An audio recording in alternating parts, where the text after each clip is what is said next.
पूर्णमदः पूर्णमिदं पूर्णात् पूर्णमुदच्यते पूर्णस्य पूर्णमादाय पूर्णमेवावशिष्यते। ओम शांति शांति शांति। ओम ओम गुरुर्ब्रह्मा गुरुर्विष्णुर्गुरुर्देवो महेश्वरः गुरु साक्षात् परं ब्रह्म तस्मै श्री गुरवे नमः। यद्भावनागवापेयं प्रत्यक्षितिरनामया क्लेशकर्माद्य संस्पृष्टं तमीशं कंचना भजे। श्रीमत्पतञ्जलेस्तस्य पदद्वन्द्वमनिन्दितं वन्दे येन मनः काय वाचां शुद्धिरकार्यसौ। विद्यारत्नं मया लब्धं यत्कृपापारवारिधेः वन्दे तान् विबुधैर्वन्द्यान् वन्दकानन्ददान् गुरु। श्रीमद्देशिकवक्राब्जान् निशं यात विलोड्यताम् फणीन्द्रभनिते काचित् वृत्तिरारभ्यते मया। ओम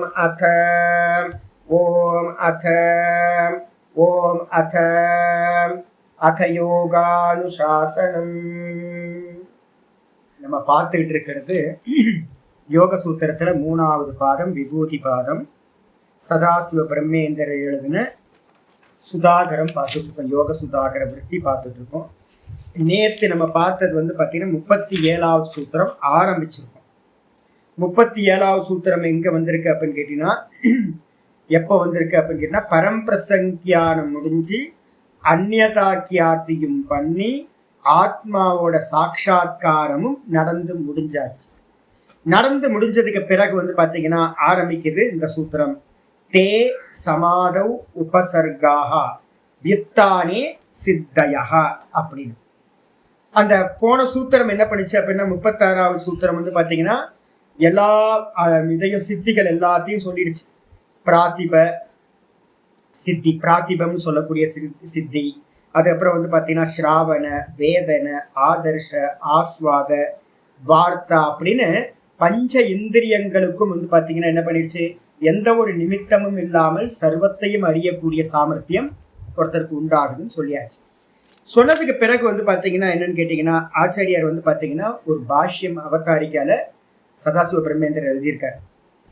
எல்லாமே கிடைச்சிடுச்சு அப்படின்னா தருகி அயம் யோகி கிருதகிருத்தியக.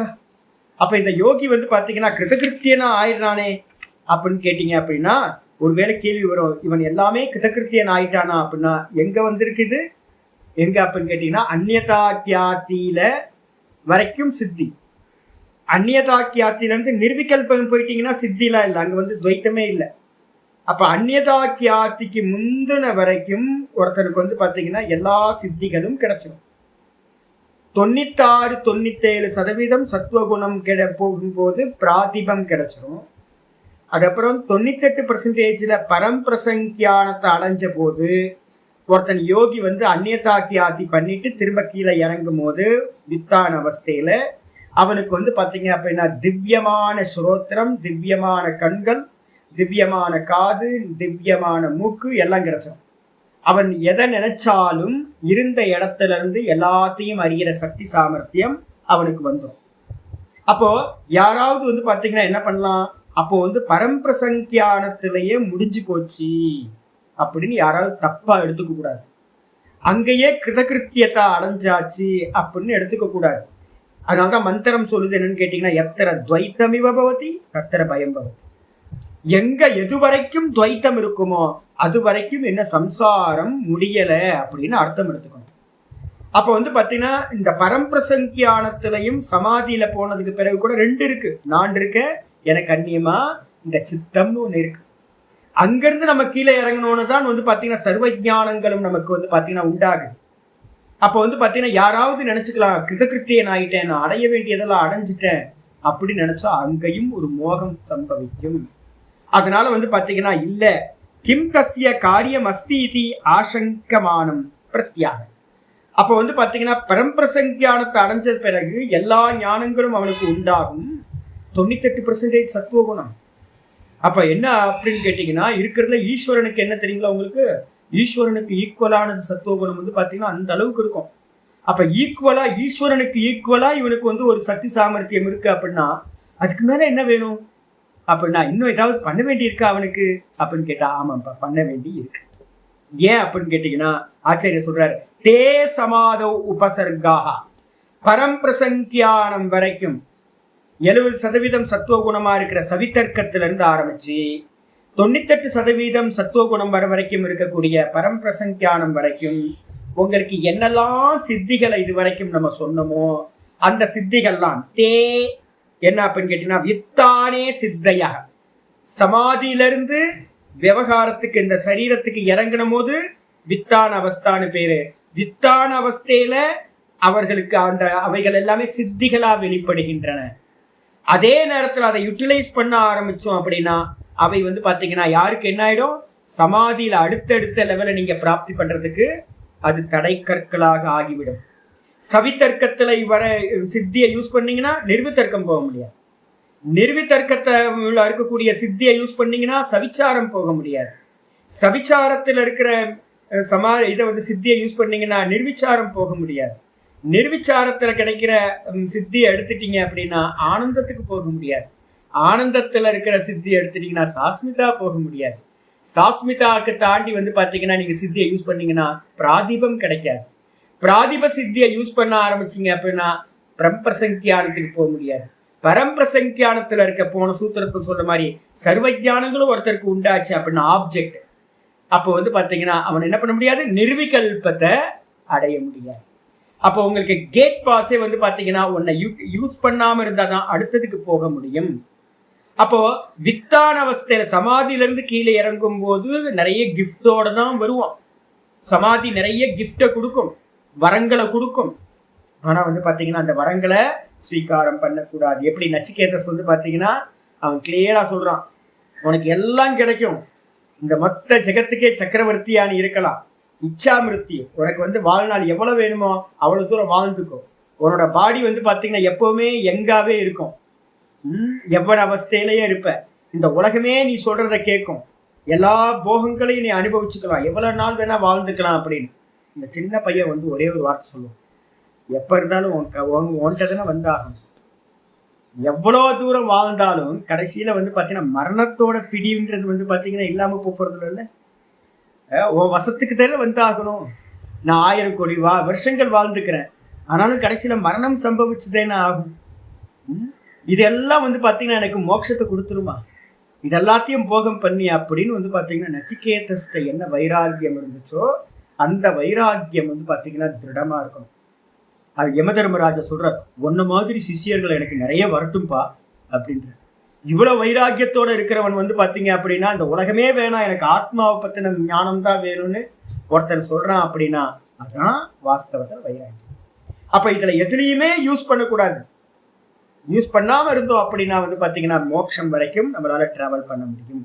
அதனால வித்தான அவஸ்தையில எவைகள் சித்திகளாயிருக்கோ அவைகள் சமாதவ் உபசர்காக, மாத்தி அர்த்தம் பண்ணணும். சமாதவ் உபசர்காக, சமாதி அவஸ்தையில அடுத்த சமாதியை அடைவதற்கு பேரிகேட்டர் மாதிரி தடை கற்களாக இருக்கும் அப்படின்னு புரிஞ்சாச்சு. அப்ப என்ன பண்ணக்கூடாது, நான் இப்போ நிறைய இடத்துல போவேன். இப்போ நானும் வித்யா பிரசாத் மாதங்கிலாம் வந்து பார்த்தீங்கன்னா ஒரு யாத்திரை நாத பிரம்மத்தோட ஒரு யாத்திரை போயிட்டு எங்கேயோ இப்போ எனக்குலாம் வந்து பார்த்தீங்கன்னா என்னென்னா நிறைய இடத்துல சாதுக்கள் இருக்காங்க. நிறைய ஃபோன் பண்ணி என்ன பண்ணலான்னு கேட்டிங்கன்னா, அஜி நான் வரேன், நிறைய கோயில்கள் ஆள் இருக்குது, எல்லாமே நான் பழகிறதே இல்லை, எல்லா இடத்துலையும் ஆள் இருக்குது சொன்னோம் அப்படின்னா வந்து பார்த்தீங்கன்னா என்ன பண்ணுவாங்க, போய் இறங்கினோடனே கரெக்டாக அரேஞ்ச் பண்ணியிருப்பாங்க. நம்ம நேராக உள்ளே போய் பூஜையை பார்த்துட்டு எல்லாம் பண்ணிட்டு வருவோம். கூட்டத்தை நிற்க வேணாம், எங்கேயும் க்யூவில் நிற்க வேணாம், எந்த இதுவும் பண்ண வேணாம். ஸ்ரீரங்கத்துலலாம் வந்து பார்த்தீங்க அப்படின்னா எனக்கு நிறைய ஆஃபீஸர்ஸ்லாம் தெரியும், என்னோட ஃபேமிலிலாம் அங்கே இருந்தது நிறைய பேர் தெரியும். நான் டச்சே பண்ணல, 20 வருஷம் ஆச்சு, ஒரு டச்சும் பண்ணல. இப்போ ஒரு வார்த்தை வந்து பார்த்தீங்கன்னாச்சு, நான் கோயிலுக்கு வந்துட்டு இருக்கேன், நம்ம பிரம்மச்சாரி ஒருத்தர் இருக்க கோயிலுக்கு வந்துட்டு இருக்கேன், நீங்கள் வந்து பார்த்தீங்கன்னா அரேஞ்ச் பண்ணுங்க அப்படின்னா டக்குன்னு அரேஞ்ச் பண்ணிடுவாங்க, நம்ம க்யூவில் நிற்க வேணாம். ஆனால் நாங்கள் என்ன பண்ணோம் அப்படின்னா எப்படி 1 மணி நேரத்துக்கு மேலே நின்றுருப்போமா ஸ்ரீரங்கத்தில், 1 மணி நேரம் நின்றுட்டு வந்து பார்த்தீங்கன்னா தரிசனம் பண்ணி பொது க்யூவில் தான் நின்று தரிசனம் பண்ணி வரோம்.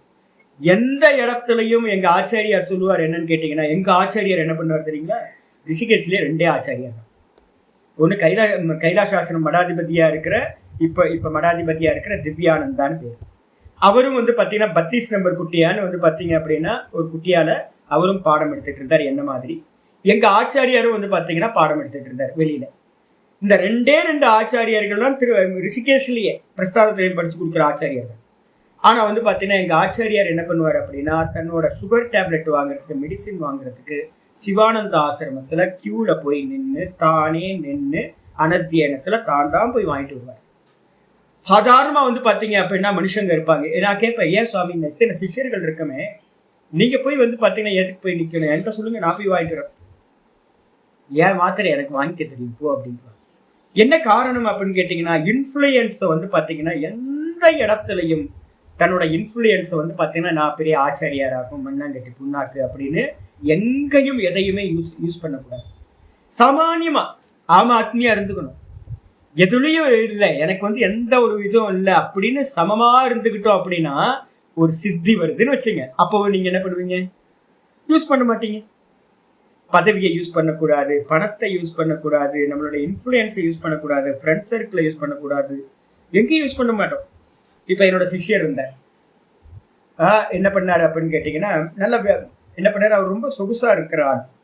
அவர் என்ன பண்ணாரு அப்படின்னா எந்த ஒரு இடத்துக்கு கோயிலுக்கு போறதா இருந்தாலும் எடுத்தோட என்ன பண்ணுவார் அப்படின்னா அங்கே வந்து ஒரு மாமா மாமிக்கு ஃபோன் பண்ணி நான் காலையில் வர எனக்கு டிஃபன் வேணும், மத்தியானம் ஒரு இடத்துல லஞ்ச் வேணும், ராத்திரியில் ஒரு வந்து பார்த்தீங்கன்னா ஒரு டின்னர் வேணும், அப்புறம் எந்த இடத்துல ஸ்டே பண்ணணும், அந்த இடத்துல வந்து ஏசி இருக்கா ரூமில், போகிறதுக்கு வந்து கார் இருக்கா, யார் மூலமாக அப்போ கார் கிடைக்கும், யாராவது கார் வச்சுருக்காங்க கார் கொண்டு வாங்க நான் போகணும் அப்படின்னு. அதுக்கப்புறம் அந்த கோயிலில் வந்து பார்த்தீங்கன்னா அங்கே யாரையாவது பிடிச்சி அங்கே இருக்க ப்ரீஸ்ட்டுங்க பட்டர்களை யாரையாவது பிடிச்சி நாங்கள் வரோம், எங்களுக்கு பூஜை இதெல்லாம் பண்ணி வைக்கணும் அப்படின்னு எல்லா ஏற்பாடும் பண்ணிட்டு என்ன பண்ணுவார், போவார். ஏதாவது கஷ்டம் இருக்குமா அப்படின்னு கேட்டீங்கன்னா ஒரு கஷ்டமும் இல்லாம பார்த்துட்டு திரும்ப வந்துடும். இது என்ன ஆச்சு தெரியுங்களா உங்களுக்கு? நர்மதா பரிக்கிரமத்துக்கு போனேன். நீங்க சின்ன சாதாரணமா எல்லா இடத்துக்கும் போகும்போதெல்லாம் கஷ்டப்பட்டு போயிருந்தீங்கன்னா தபஸ் பண்ற இடத்துலயே நீங்க என்ன பண்ணிருப்பீங்க, போய் தபஸ் பண்ணிருப்பீங்க. இவர் என்ன பண்ணாரு அப்படின்னு கேட்டீங்கன்னா நான் சொல்லி அனுப்புறேன், நர்மதா பரிக்கிரமத்துல இப்படிலாம் இருக்கணும். இவர் என்ன பண்ணாருன்னு கேட்டீங்கன்னா ஒரு பையனை கூப்பிட்டு அங்கங்க அந்த ஒரு ஏரியாவுக்கு போவாரு. அந்த ஏரியாவுக்கு போனோன்னு அந்த இடத்துல என்ன பண்ணுவாரு, தன்னோட ஒரு பையனை பிடிச்சி அவனுக்கு கொஞ்சம் பணம் கொடுத்து நீ அடுத்த டெரிட்டரிக்கு நான் போறதுக்குள்ளார நீ என்ன பண்ணு, ஒரு 15-20 கிலோமீட்டர்ல என்னோட லக்கேஜ் கொண்டு போய் அங்கே வச்சிரு அப்படின்ட்டு இவனை லக்கேஜ் கொண்டு போய் வச்சுட்டு இவர் போய் கிராஸ் பண்ணுவார். காலையில வச்சு என்ன தபஸ் பண்ண போனீங்களா இல்லை வேற எதுக்காவது போனீங்களா? அப்போ வந்து பார்த்தீங்கன்னா தபஸ் பண்ற இடத்துலையும் நம்ம என்ன பண்ணுவோம் அப்படின்னா சாதாரணமாக என்னோட லக்கேஜை தூக்கிக்கிட்டு நான் இப்போ எங்கேயோ போனால் வந்து பார்த்தீங்கன்னா என் லக்கேஜை யாரையும் தூக்க விட மாட்டேன். ஏன் அப்படின்னு கேட்டிங்கன்னா கொஞ்சம் பழகிட்டோம் அப்படின்னா ஆள் தேடும், எல்லாத்துக்கும் ஆள் தேடும். அப்போ வந்து பார்த்தீங்கன்னா தபஸ் பண்ணுற இடத்துலையும் கூட வந்து பார்த்தீங்கன்னா துணைக்கு ஆளை வச்சுக்கிட்டு தபஸ் பண்ணுறது, தன்னோட லக்கேஜை இன்னொருத்தர் மேலே சுமத்துறது, இதெல்லாம் நடக்கும். அப்போ இவங்களுக்கு ஒரு சித்தி கிடைக்குதுன்னு வச்சுக்கலாம், என்ன பண்ணுவாங்க, கண்டிப்பாக பயன்படுத்துவாங்க. ஏன்னு கேட்டிங்கன்னா பதவியையும் பவரையும் பயன்படுத்துகிறவங்க ஒரு சித்தி கிடைச்சது அப்படின்னா அதையும் பயன்படுத்துவார்கள். சாதாரண லாஜிக். அதனாலதான் ஒரு சாதகன் என்ன பண்ணணும் அப்படின்னா எங்க ஆச்சாரியருக்கு சொல்லி கொடுப்பாங்க, எந்த ஒரு இதையும் பயன்படுத்தாது. எங்க யாத்திரை பண்ணுவார், சாமி மட்டும் சொன்னார் அப்படின்னா அவர் என்ன வந்துடும் அப்படின்னு கேட்டீங்கன்னா நல்லா ஃப்ளைட்ல புக் பண்ணி நல்லா வந்து பார்த்தீங்கன்னா வந்து சவுத் இந்தியா ஒரு டூர் போட்டு போயிடலாம். ஆனால் எங்க சுவாமி எப்படி தெரியுங்களா வருவார், ஒருத்தட்ட கூட சொல்ல மாட்டார். நாங்கள் சேவக்கா இருக்கிற எனக்கு கூட வந்து பார்த்தீங்க அப்படின்னா தனியாக சிங்கிள் டிக்கெட் போட்டு சாதாரண செகண்ட் கிளாஸில் சாதாரண ஸ்லீப்பர் செகண்ட் கிளாஸ் நான் ஏசியில் தான் வந்து பார்த்தீங்கன்னா போட்டு சவுத் இந்தியா வந்து பார்த்தீங்கன்னா 2-3 கோயில்கள் மட்டும் தரிசனம் பண்ணிட்டு எந்த ஃபேமிலி மெம்பர்ஸ் எந்த யாரையும் இல்லாமல் தனி ஆளாக வந்து எந்த இன்ஃப்ளூயன்ஸையும் யூஸ் பண்ணாமல் சாதாரணமாக வந்து யாத்திரை பண்ணிட்டு போயிடுவாங்க. எதுக்கு தெரியுங்களா? யூட்டிலைஸ் பண்ணக்கூடாது. நான் ஆச்சாரியார், எனக்கு வேதாந்தம் தெரியும், ஷட்தர்ஷன் ஆச்சாரியார், மண்ணாங்கட்டி புண்ணாக்கு அப்படின்னு என்னது எல்லாம்.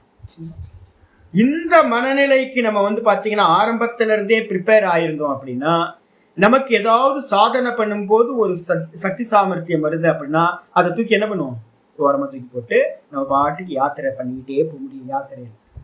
அதனால வந்து பார்த்தீங்கன்னா நல்ல கவனம் இருக்கணும், எதையுமே யூஸ் பண்ணக்கூடாது. ஏன் அப்படின்னா சமாதியில் அவைகள் எல்லாம் உபசர்காக தடைக்கற்களா வந்துடும்.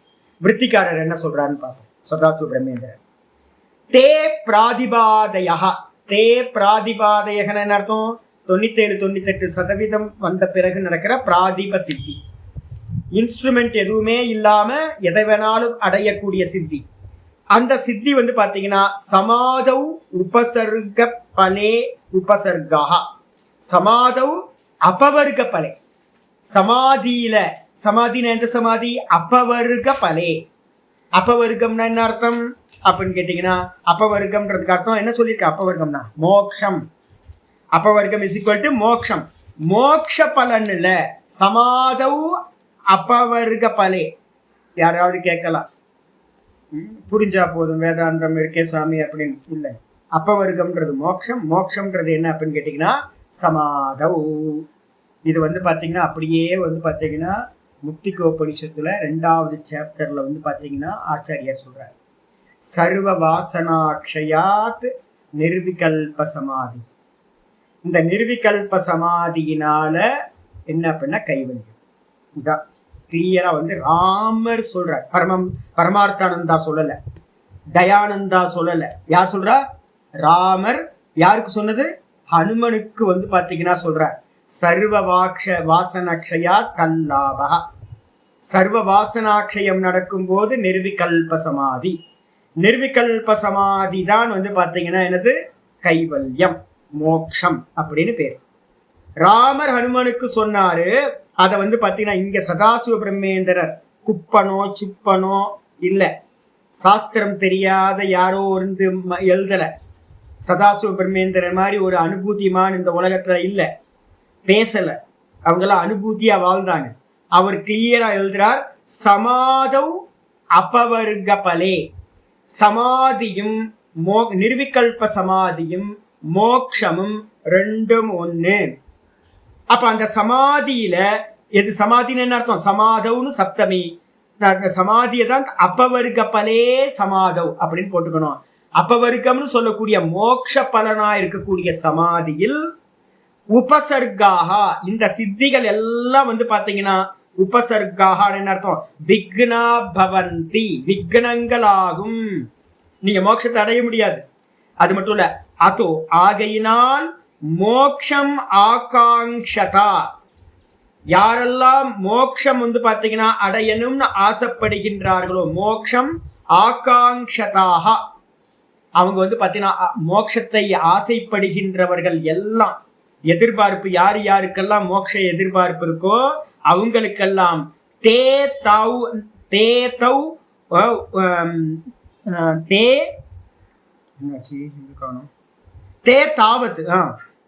தாவது உபேக்ஷணீயாக. ஹைலைட் பண்ணிக்கிற இந்த பாஷை ரொம்ப முக்கியமானது. யாரெல்லாம் மோட்சத்துல ஆசை உள்ளவர்களோ அவர்கள் எல்லாம் முதலில் அவர்கள் தாவத்து முதலில் உபேக்ஷணீயாக, அவைகளை எல்லாத்தையும் என்ன பண்ணணும்? உபேக்ஷா பண்ண வேண்டும். யாரு? முமுட்சுக்கள். யூஸ் பண்ணவே கூடாது. அதுக்கப்புறம் யதி தத்ர அபேக்ஷா சியாத், ஒருவேளை உங்களுக்கு லைட்டா ஆசை வந்தாலும் கூட என்னாச்சு அப்படின்னா ததா மோக்ஷாத் பிரஷ்டஹா, கொஞ்சம் ஆசை வந்தாலும் கூட என்ன ஆயிடுவீங்க? மோட்சத்துல வந்து பாத்தீங்கன்னா உங்களுக்கு பிரஷ்டன் ஆயிடுவீங்க. மோட்ச மார்க்கத்துல இருந்து கீழே விழுந்து விடுவீர்கள். அதனால வந்து பாத்தீங்கன்னா எங்க ஆச்சாரியர்கள் சொல்லுவாங்க, ஒரே ஒரு காமம் தான். என்ன காமம் அப்படின்னா பரமாத்மாவை தரிசனம் பண்ணணும், வேற எதுவுமே இல்லை.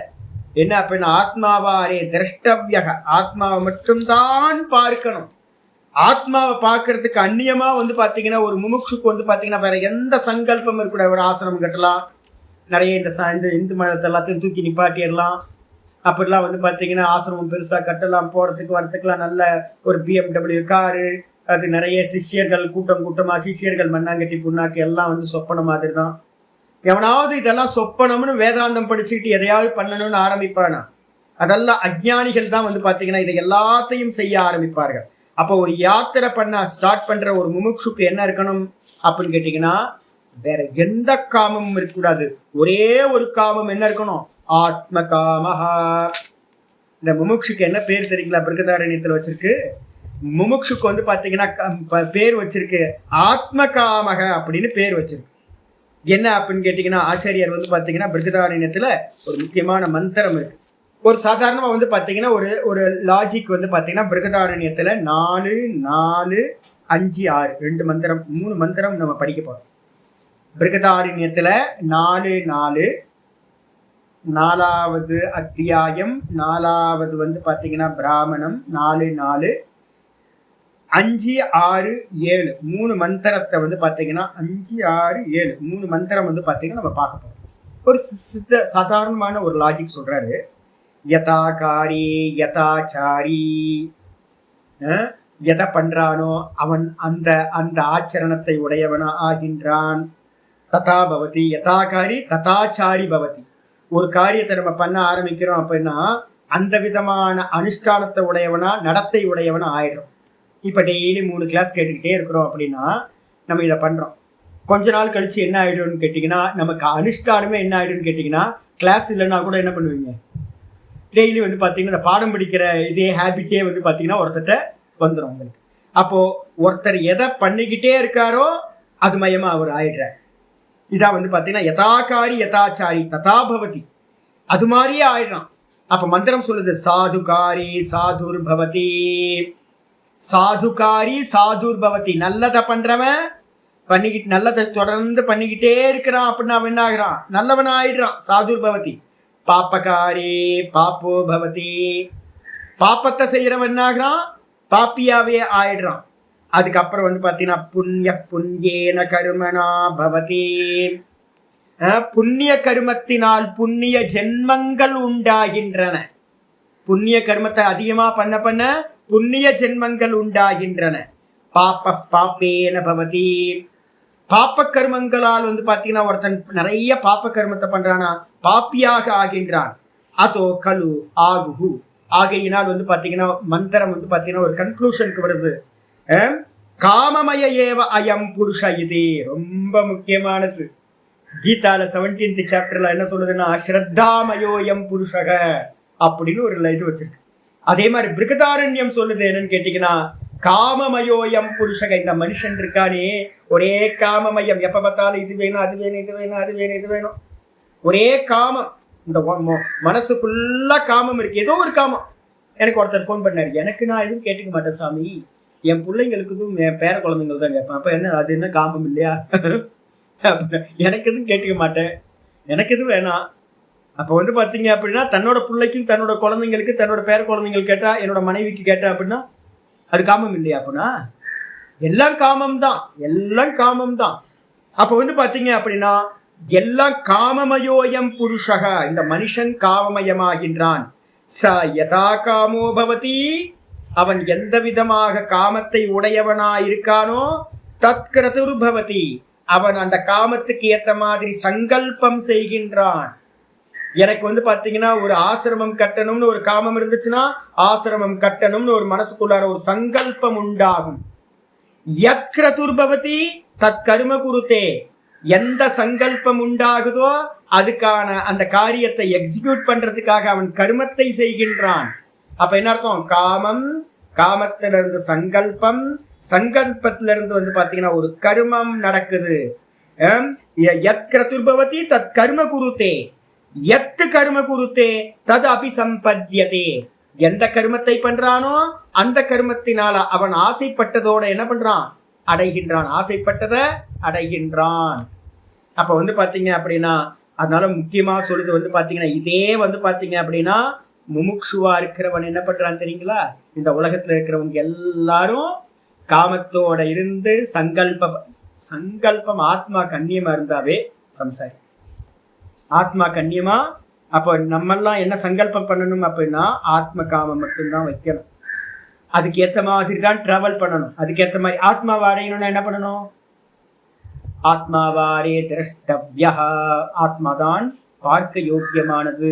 ஆத்மாவை பார்க்கறதுக்கு என்ன பண்ணணும், ஸ்ரோத்தவ்யோ மந்தவ்யோ நிதித்யாசிதவ்யா, சிரவணம் பண்ணணும் ஆத்மாவை, ஆத்மாவை மனனம் பண்ணணும், ஆத்மாவை நிதித்தியாசனம் ஆத்ம தியானம் பண்ணணும்.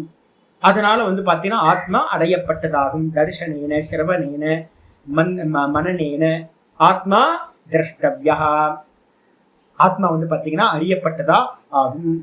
அப்படின்னு மந்திரங்கள் வந்து பாத்தீங்கன்னா சொல்லுது. அப்போ வந்து பாத்தீங்கன்னா உலகத்துல இருக்கிற எல்லா காமங்களும் க்ஷுத்ர கர்மா, அல்பம், சம்சாரத்தை கொடுக்கக்கூடியது. அப்ப ஞானி புருஷன் எப்படி இருப்பான் அப்படின்னு கேட்டீங்கன்னா சொல்லுது, காமயமானோ அத அகாமயமானோ, எவன் ஆசை இல்லாதவனோ அவன் என்ன பண்றான், யோ அகாமோ நிஷ்காமஹ, எவன் அகாமம்னா இருக்கானோ, காமம் இல்லாதவனா, எவனிடத்துல இருந்து காமங்கள் எல்லாம் வெளியேறி விட்டதோ, நிஷ்காமனோ ஆப்த காமனோ, அவன் என்ன ஆகிறான் கேட்டீங்கன்னா ஆத்மாவை அடைகின்றான். ஆத்மாவை அடைஞ்சவன் ஆப்த காமனாகின்றான், ஆத்ம காமனாகின்றான். அப்ப வந்து பாத்தீங்கன்னா நம்ம எல்லாத்தோட லட்சியமும் என்ன இருக்கணும், ஆத்மாவை அடையணும்ன்ற ஒரே ஒரு லட்சியம் மட்டும் வச்சுக்கிட்டு போகணும்.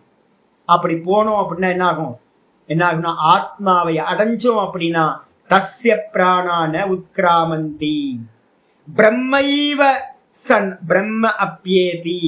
அப்ப ஆசைகள் எல்லாம் வெளியேறி போய் இவன் வந்து பாத்தீங்கன்னா ஆத்மாவை அடையும் போது இவன் என்ன ஆகிறான், பிரம்மத்தையே அடைகின்றான். இவனுடைய பிராணன் என்ன ஆகிறதுனா இந்த சரீரத்திலிருந்து வெளிக்கிளம்பி வேற ஒரு சரீரத்துக்கு செல்வதில்லை.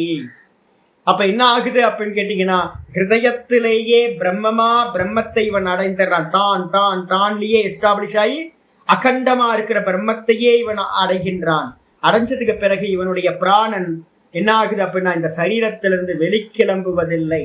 அத்திரைவ வந்து பாத்தீங்கன்னா பிரம்மைவ சன் பிரம்ம அப்யேதி, ஜீவிச்சுக்கிட்டு இருக்கும் போதும் பிரம்மமாவே இருந்து அவன் பிரம்மத்தையே அகண்டமான பிரம்மத்தோடு கலந்து விடுகின்றான். அவனுடைய பிராணன் எங்கும் செல்வதில்லை, வேற ஒரு சரீரத்தை எடுப்பதில்லை.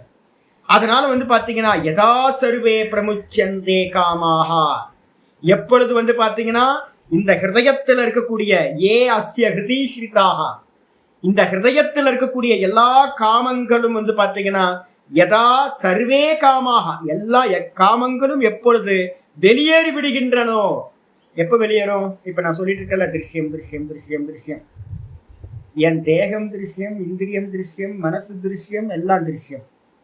இதெல்லாம் எங்கிருந்து உண்டாச்சு, அவித்யால இருந்து. டெய்லி சொல்லிக்கிட்டே இருக்கேன் ப்ரொஜெக்ஷன் பண்ணிக்கிட்டு இருக்கு அப்படின்னு. ப்ரொஜெக்டர் எது, மனசு.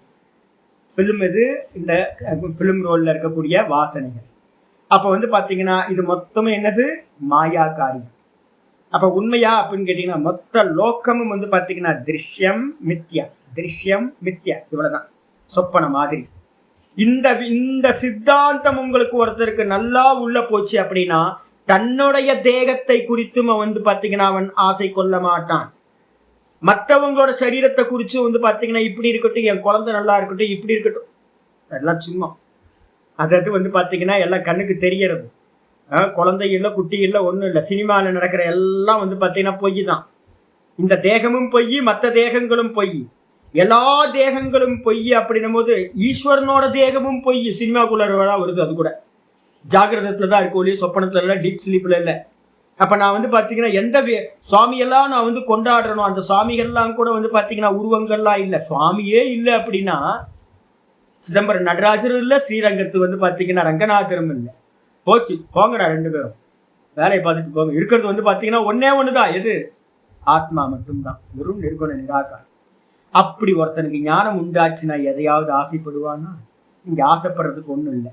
எங்கேயாவது ஆசைப்படுறான் அப்படின்னா அவன் இன்னும் சத்தியத்துவம் கொடுத்துக்கிட்டு இருக்கான். அவனுக்கு இன்னும் வேதாந்தம் புரியல, அஜாதவாதம்ன்றது புரியல.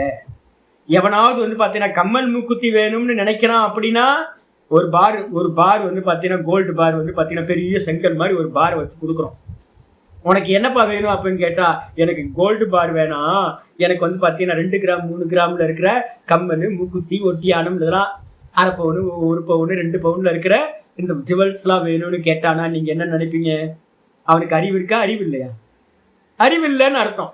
ஏன் அப்படின்னா கம்மல், மூக்குத்தி, ஒட்டியானம் எல்லாமே என்னது, அல்பம். இது எல்லாம் வந்து பாத்தீங்க அப்படின்னா 2 கிராம் 3 கிராம். இங்க 10 கிலோ பாரே வந்து பாத்தீங்கன்னா ரெடியா இருக்கு, 10 கிலோ பார் ரெடியா இருக்கு. 10 கிலோ பாரை விட்டுட்டு ஒருத்தன் இது வேணும் அது வேணும், அந்த சரி கம்மல் மூக்குத்தின்னு உண்மையா? கம்மல் மூக்குத்தின்றது ஒன்று உண்மையே இல்லையா, வெறும் நாமரூபம் தான், இருக்கிறது தங்கம் தான். அப்ப நீங்க கம்மல் வேணும் மூக்குத்தி வேணும்னு எடுத்தீங்கன்னா 1 கிராம் 2 கிராம் 5 கிராம் 10 கிராம் இப்படிதான் தங்கம் கிடைக்கும்.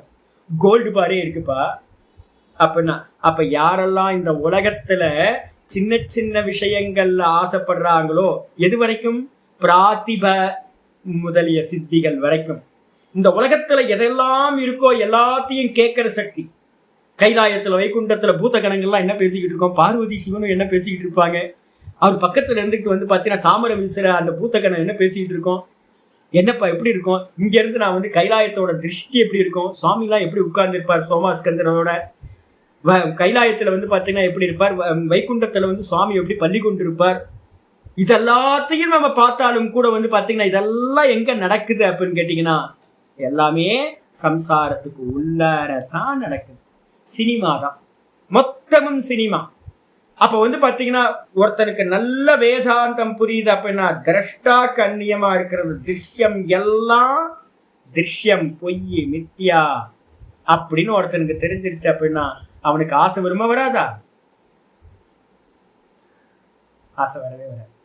இந்த விதமா ஒருத்தனுக்கு வந்து பாத்தீங்கன்னா எப்பொழுது அனுபூதியும் இந்த ஆசையில்லாத நிலையை கொண்டுட்டு போய் அடுத்தடுத்த லெவலுக்கு போக போக போக போக அவனுக்கு ஆத்மானுபூதியும் உண்டாகும். உண்டான மாத்திரத்துல 100% நான் சொன்ன 2 விதமானது இருக்குல்ல, என்ன அப்படின்னு கேட்டீங்கன்னா இந்த ஜென்மத்துல பண்ணாத நிறைய வாசனைகள் எங்க இருக்கும், பிரசுப்தி வாசனான்னு ஒண்ணு நான் சொல்லியிருக்கேன். ஹிருதயத்துல காரண ரூபத்துல இருக்கிற பிரசுப்த வாசனைகள் தூங்கிக்கிட்டு இருக்கு. அது எல்லாமும் வந்து பாத்தீங்கன்னா பரம் திருஷ்டுவா நிவர்த்ததே, பரமாத்மாவை அந்த ஆத்மாவை தரிசனம் பண்ண அந்த க்ஷணத்துல ஏ அஸ்ய கிருதி ஸ்ரிதாக காமாக யதா சர்வே பிரமுச்சியந்தை, எப்பொழுது இந்த ஹிருதயத்தை விட்டு நீங்கி போகின்றனவோ அத மர்த்தியோ அமிர்தா பவந்தி பவதி, அந்த இடத்துல வந்து பாத்தீங்கன்னா செத்து போகக்கூடியவனா இருந்தவன் அமிர்தோ பவதி சாகாதவனாக ஆகின்றான். அத்திர பிரம்ம சமுஷ்ணுதயதி, அந்த இடத்துல பிரம்மம் அவனால் அடையப்பட்டதாகிறது அப்படின்னு மந்திரம் ரொம்ப ஸ்பஷ்டமா சொல்லுது. அதே நேரத்துல முண்டக்கத்துல சொல்லுது வந்து பாத்தீங்கன்னா காமான்ய காமயத்தே மன்யமானஹ ச காமபிர்ஜாயத்தே தத்திர தத்திர, ரொம்ப அற்புதமான முண்டக்க உபனிஷத் மந்திரம். காமான்ய காமயத்தே மன்யமானக ச காமபிர்ஜாயத்தே தத்திர தத்திர, எவன் வந்து எவனவன் எதை ஆசைப்பட்டு இந்த தேகத்தை விடுகின்றானோ அவனவன் அதை அடைவதற்காக ஆங்காங்கு பிறக்கின்றான். முண்டக்க உபனிஷத்துல வந்து பாத்தீங்கன்னா 3வது முண்டக்கம் 3:2 வந்து பாத்தீங்கன்னா சொல்லுது, எவன் எதை ஆசைப்படுகின்றானோ காமான்யா காமயத்தே மன்யமானக, எதை இது வேணும்னு ஆசைப்படுறானோ அவன் என்ன பண்றான், ச காமபிர்ஜாயத்தை, அந்தந்த காமங்களை அடைவதற்கு அவன் என்ன பண்றான் அப்படின்னு கேட்டீங்கன்னா தத்திர தத்திர, அவன் வந்து அங்கங்க ஜாயத்தை, அங்கங்க சரீரத்தை எடுக்கிறான், பிறக்கின்றான். அப்ப வந்து இப்ப நீங்க பேர குழந்தையோட இருக்கணும்னு ஆசைப்பட்டீங்கன்னா என்ன பண்ணுவீங்க, எங்க போவீங்க, அங்கேதான் பிறப்பீங்க, அந்த வீட்லயேதான் பள்ளியா கரப்பாம்பூச்சியா பிறப்பீங்க. என்ன பிறக்கணும், சரி கொஞ்சம் கௌரவமா சொல்லுவேன், அங்க வீட்லயே வந்து பாத்தீங்கன்னா யாருக்காவது குழந்தையா பிறந்துருவீங்க, எங்க தாத்தா பிறந்தார் அப்படின்னு பேர் வைப்போம். நம்ம வீட்டுல எல்லாம் பழைய பேர்லாம் பாத்தீங்கன்னா தாத்தா பாட்டி பேரெல்லாம் வச்சுக்கிட்டு இருப்போம். ஏன்னு தெரியுங்களா, தாத்தாவே பிறந்திருக்காரு அப்படின்னு. அப்ப என்ன அர்த்தம்னு கேட்டீங்கன்னா தாத்தா வந்து பாத்தீங்கன்னா ரொம்ப ஆசையோட இருந்தார் பேர குழந்தை மேல, அவரே வந்து பாத்தீங்கன்னா பேரனா பிறந்துட்டார், பையனை விட்டு பிரிய முடியல, அதனால தாத்தா பேரை வைக்கிறது பாட்டி பேரை வைக்கிறது இதெல்லாம் நடந்துட்டு இருக்கு. இல்ல கொஞ்சம் புண்ணியம் கம்மியா இருக்கு, மனுஷன் சரீரம் எடுக்க முடியல, அடுத்து என்ன சரீரம் எடுப்பீங்க, நாய்க்குட்டியா பூனைக்குட்டியா வந்து பாத்தீங்கன்னா பெட்டனிமலா அங்க பிறந்து அந்த குழந்தைங்க கூடயே வீட்டுக்குள்ளாரையே சுத்தி வந்துகிட்டு இருப்பீங்க. நாய் பூனை பாருங்க எங்கேயும் போகாது, வீட்டை விட்டு எங்கேயே சுத்திக்கிட்டு இருக்கோம். பெட் அனிமல்ஸ் மடியிலேயே படுத்துக்கோம், கூடையே படுத்துக்கிட்டு கூடையே இருக்கும். இந்த பூனைக்குட்டியை பார்த்தீங்கன்னா தெரியும். அதே மாதிரி வந்து பார்த்தீங்கன்னா சரி அந்த புண்ணியமும் இல்லை, நாய்க்குட்டி பூனைக்குட்டியா பிறக்கிறதுக்கும் புண்ணியம் இல்லை. அதுக்கப்புறம் என்ன பண்ணுவோம், பல்லியா வந்து பார்த்தீங்கன்னா உங்க செவுத்துலையே நின்றுக்கிட்டு உங்களையே பார்த்துக்கிட்டு இருக்கும், தூரத்துல இருந்து பார்த்துக்கிட்டே இருக்கும், அப்பப்போ கத்தும் கத்திக்கிட்டே இருக்கும். அதுக்கடுத்து அந்த புண்ணியமும் உங்களுக்கு இல்லை. அடுத்து என்ன லெவல் ஆகும், கரப்பாம்பூச்சியா பிறப்பீங்க, வீட்டுக்குள்ளாரையே சுற்றிக்கிட்டு அங்கங்கே எங்கேயாவது ஏக்காந்தத்தில் இருந்துக்கிட்டு கரப்பாம்பூச்சியா இருப்போம். சரி கரப்பாம்பூச்சியாவும் பிறக்கிறதுக்கு வாய்ப்பு இல்லை, எறும்பா பிறந்துருவோம், நிறைய எறும்புகள்லாம் இருக்குல்ல, அதுவும் பிறக்கிறதுக்கு வாய்ப்பு இல்லை. அப்புறம் வந்து பார்த்தீங்கன்னா எங்கேயாவது அழுக்கு இருக்க இடத்துல வந்து சின்ன சின்ன புழு பூச்சியா பிறப்போம். அப்போ என்ன அர்த்தம்னு கேட்டிங்கன்னா, ஆசை வச்சிங்க அப்படின்னா அந்த ஆசையை அடையிறதுக்கு திரும்ப பிறக்கணும். எங்க எந்த விஷயத்தை ஆசைப்பட்டீங்களோ அந்த விஷயத்தை அடையிறதுக்கு ஆங்காங்கு பிறக்கின்றான். அதே நேரத்துல வந்து மந்திரம் சொல்லுது பரியாப்த காமஸ்ய கிருதாத்மனஹா. யாரு வந்து பாத்தீங்க அப்படின்னா பரியாப்த காமனோ, ஆத்ம காமனாயி ஆத்மாவை வந்து பாத்தீங்க அப்படின்னா அடையணும்னு ஆசைப்பட்டு ஆத்மாவை அடைந்தவன் எவனோ அவனுடைய கர்மங்க காமங்கள் எல்லாம் வெளியேறி போய் விடுகிறது. அப்படிப்பட்டவனுக்கு என்ன ஆகுதுன்னு கேட்டீங்கன்னா கிருதாத்மனகன்னு பேர், கிருதகிருத்தியன் அப்படின்னு பேர். செய்ய வேண்டியதெல்லாம் செய்தவனாகின்றான். அவனுக்கு என்ன ஆகுதுன்னா இகைவ சர்வே பிரதிலீயந்தி காமாகா. இந்த தேகத்தில் அவன் வாசம் பண்ணும் போதே அந்த எல்லா காமங்களும் அவனிடத்தில் என்னது லயத்தை அடைந்து விடுகின்றன. அவன் வந்து பாத்தீங்கன்னா பிரம்மத்தையே அடைகின்றான், அவன் வேற தேகத்தை அடைவதில்லை. இதுதான் முண்டகோபனிஷத் மந்திரமும் சொல்லுது. அப்ப வந்து பாத்தீங்கன்னா திரும்ப பகவத்கீதையில எடுத்துருங்க. பகவத்கீதையில 12:12 சொல்லிருக்கல என்னது, ஸ்ரேயோகி ஞானம் அபியாசாத் ஞானாத் தியானம் விசிஷ்யதே தியானாத் கர்மபலத்யாக கர்மபலத்யாகாத் சாந்திர் அனந்தரம். எப்போ நீங்க வந்து பாத்தீங்கன்னா இந்த சாதனையில பண்ணும் போது நிறைய கர்மபலன் உண்டாகும். அந்த கர்மபலன் ஒன்னும் வேணாம் சாமி, இது எல்லாம் ஒன்னு அடைகிறதுக்கு தான் சுவாமி அப்படின்னு வேற எந்த கர்ம பலனையும் ஆசைப்படாம ஈஸ்வர அர்ப்பணம்னு எல்லாத்தையும் தியாகம் பண்ணிக்கிட்டே போறீங்களோ அந்த தியாகத்து மூலமா தான் மோட்சம் என்று சொல்லக்கூடிய அந்த நிர்விகல்ப சமாதின்னு சொல்லக்கூடிய சாந்தி அடையப்படும். பகவானோட தரிசனம், பரமாத்ம தரிசனம் உண்டாகும் சொல்லியாச்சு. இப்ப வந்துருங்க பார்க்கலாம். ஆச்சரியார் சொல்ற, ஒருவேளை எதி தத்திர அபேக்ஷா சியாத். ஒருவேளை இவ்வளவு சொல்லி கொடுத்தோம் குருநாதரும் இப்பெல்லாம் யாரும் சொல்றது இல்லை, இதெல்லாம் யாரும் டீப்பா அனலைஸே பண்றது இல்லை. மேலோட்டமா போயிடுறாங்க. என்னெல்லாம் ட்ரபிள் வரும் நமக்கு யாருக்கும் சொல்றதே இல்லை. புரிஞ்சா போதும் வேதாந்தத்துல இதை பத்தி எல்லாம் யோசிக்கிறது என்ன இருக்கு. கண்ண முடி உட்கார்ந்ததுன்னு எல்லாம் ஊர் சுத்த ஆரம்பிச்சிட்டாங்க. நான் பாக்குற வந்து பார்த்தீங்கன்னா என்னோட குரூப்ல ஆரம்பிச்சவங்க எல்லாம் வந்து ஞானிகள் ஆகிட்டாங்க. நான் மட்டும் அஜ்ஞானியா இருக்கேன், நான் மட்டும் மனனம் பண்ணிட்டு இருக்கேன். மீதி அவங்க எல்லாம் எல்லா ஜீவன் முக்தர்களாக அலைஞ்சிட்டு இருக்காங்க. பார்த்தீங்கன்னா ரிஷிகேஷ் போகிறது, ஹாயா இங்கே போகிறது அங்கே போகிறது. இந்த பக்தர்கள் கூட்டம் 4 பேர் கிடைப்பாங்க. இந்த 4 பேரோடு சேர்ந்து வந்து பார்த்தீங்கன்னா ஹாயா பிரம்மஞானி மாதிரியே இங்கே அங்கே சுற்றிக்கிட்டு இருக்கான். ஐயோ, சிரவணமே ஒழுங்கா முடியல. கொஞ்சோண்டு ஆப்பாத ஞானம் சொல்லுவோம், கொஞ்சோண்டு கேள்வி ஞானம். பகவத்கீதையை ஒழுங்கா மனனம் பண்ணலை, உபனிஷத்து ஒன்றும் மனனம் பண்ணலை சரியா, சிரவணம் சரியா நடக்கலை. அதுக்குள்ளார வந்து பார்த்தீங்கன்னா காவியை போட்டோன்னு வந்து பார்த்தீங்கன்னா எல்லாம் ஞானி ஆகிட்டேன் அப்படின்னு சுற்றிக்கிட்டு இருக்காங்க. பண்ணோம் ஐயோ ஐயோ பாவமாச்சு. சொல்றதுக்கு வந்து குருநாதர்னு சொல்லலை, புரிஞ்சா போதும் குருநாதர்கள் என்ன பண்ணிட்டாங்க, ஹாயா இருக்கான்ப்பா, நல்லா இருக்கான்ப்பா, புரிஞ்சுக்கிட்டான்ப்பா அப்படின்னு. என்ன ஆயிப்போச்சு, புருஷார்த்தத்தையே என்ன பண்ணிட்டாங்கன்னு கேட்டிங்கன்னா வெட்டியாச்சு. சித்தி கிடைக்கல. 70% போனாதான் சத்துவகுணம் போனாதான் சித்தி. இங்க 52-5% உங்களுக்கு என்ன 4 பக்தர்கள் கிடைச்சிருவாங்க. 4 பக்தர்கள் தான் சித்தி. 4 பக்தர்கள் கிடைச்சோன்னு அவங்களுக்கு கூட்டிக்கிட்டு இங்க அங்க எல்லாத்தையும் அல்லாடி வந்து பாத்தீங்க அப்படின்னா அவ்வளவுதான், முடிஞ்சு போச்சு. இவங்களோட ஜீவனம் இப்படியே போயிடும்.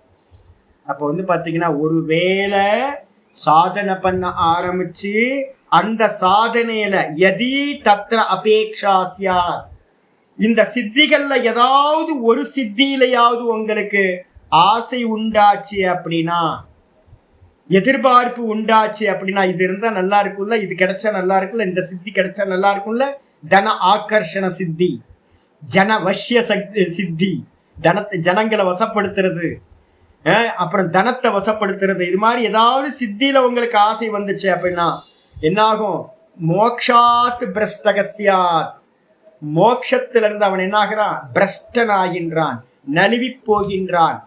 அப்ப ஆச்சாரியார் கேட்கிற, கதம் கிருதகிருத்தியதாம் ஈயாத், அப்படி இருக்கிறவன் கிருதகிருத்திய தன்மையை எப்படி அடைவான்? அப்ப என்ன அர்த்தம், கிருதகிருத்தியனா ஆக முடியாது. திரும்ப திரும்ப இந்த சம்சாரத்துல இவன் ஆசைப்பட்டதை அடையறதுக்கு சுத்திக்கிட்டே இருக்க வேண்டியது, திரும்ப திரும்ப சுத்திக்கிட்டே இருக்க வேண்டியதான். கிருதகிருத்திய தன்மை அப்படின்னு சொல்லக்கூடிய முக்த அவஸ்தையானது எப்படி அடைய முடியும்? ஆச்சரியம் கேட்கிற, எப்படி அடைய முடியும்? அது மட்டும் இல்ல, நகிய ஆத்ம பிரத்யம் அந்தரேன, ஆத்ம பிரத்யம்னா ஆத்ம ஞானம், ஆத்ம ஞானம் இல்லாமல் கிருதகிருத்தியதா நகி சமஸ்தி, ஆத்ம ஞானம் இல்லாமல் அடைய வேண்டியதை அடைந்தது அப்படின்னு சொல்லக்கூடிய முக்த அவஸ்தை அடையவே முடியாது. அப்ப ஆத்ம ஞானம் தான் வந்து பாத்தீங்க அப்படின்னா முக்கியமானது. அது மட்டும் இல்ல, நச்ச ஏத்தே ஸ்வாத்ம ஞான உபகுர்வந்தி, அது மட்டும் இல்ல, இந்த சித்திகள் எதுவுமே வந்து பாத்தீங்கன்னா ஆத்ம ஞானத்துக்கு வந்து பாத்தீங்கன்னா உபயோகம் ஆகவே ஆகாது. இந்த சித்திகள் வந்து பாத்தீங்கன்னா என்ன பண்ணும், ஜனக்கூட்டத்தை வர வச்சிரும். எல்லாம் வந்து உங்களை கூடி நிற்பாங்க, ரொம்ப பிஸி ஆயிடுவீங்க. 4 ஸ்கூலை கட்டுவீங்க, 4 ஆசிரமத்தை கட்டுவீங்க, இன்டர்நேஷனல் லெவல்ல எல்லா நாட்டிலையும் ஒவ்வொரு பிரான்ச்சை ஓப்பன் பண்ணுவீங்க. எங்க பார்த்தாலும் ஜே ஜே ஜே ஜேன்னு சுப்பிரபாதத்துல இருந்து எல்லாம் ஓடிக்கிட்டு இருக்கோம். நித்யானந்த சுவாமி நேத்தான் பார்த்தேன் நான், பரமஹம்ச நித்யானந்த சுவாமி. எனக்கு ரொம்ப துக்கமாயி போச்சு. ஏன்னா எவ்வளவு நேரம் ஆகும் மேக்கப் போடுறதுக்கு அப்படின்னு. மேக்கப் மேன் கூடயே சுத்துவானோ அப்படின்னு தோணுச்சு.